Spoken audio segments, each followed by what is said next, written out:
तर स्वारगेट बसस्थानकातला तो प्रकार काय होता? 19/6/2025 संध्याकाळी 6:45च्या सुमारास तिथे जे ACP आहेत राहुल आवारे यांच्या ऑफिसला त्यांच्या स्टाफला अशी माहिती मिळाली की स्वारगेट बस स्टँडला एक जण गांजा घेऊन येत आहे अशी माहिती मिळाली. त्यानुसार हा स्टाफ बस स्टँडवरती रवाना झाला आणि त्या माणसाचं वर्णन मिळालेलं होतं. तशा वर्णनाच्या माणसाच्या जवळ गेले आणि त्याची बॅग चेक करायला लागले असता तो माणूस पळून जायला लागला.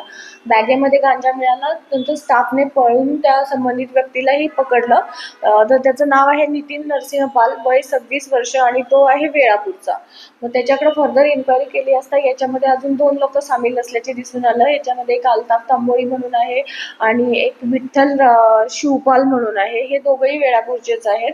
तर ज्यावेळेला हा मिळाला आम्हाला याच्याकडं जवळपास 1-1.5 लाखाचा गांजा मिळून आलेला आहे आणि त्याच्या माहितीवरून हे दुसरे दोघं पकडले. वेळापूर टीम पाठवलेली होती.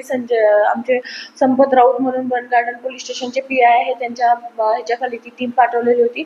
त्यांनी या दुसऱ्या 2 आरोपींना पकडून आणलेला आहे आणि याचा पुढं मागोवा घेत असताना याचा जो मेन आरोपी आहे त्याला अकलूज पोलीस स्टेशनला गांजाच्याच केसमध्ये ऑलरेडी पकडलं गेलेलं आहे. त्यामुळे या चेनमधले सगळे आरोपी बऱ्यापैकी पकडले गेलेले आहेत आणि एकूण 16,46,000चा मुद्देमाल हा सगळ्या प्रकरणामध्ये जप्त करण्यात आलेला आहे.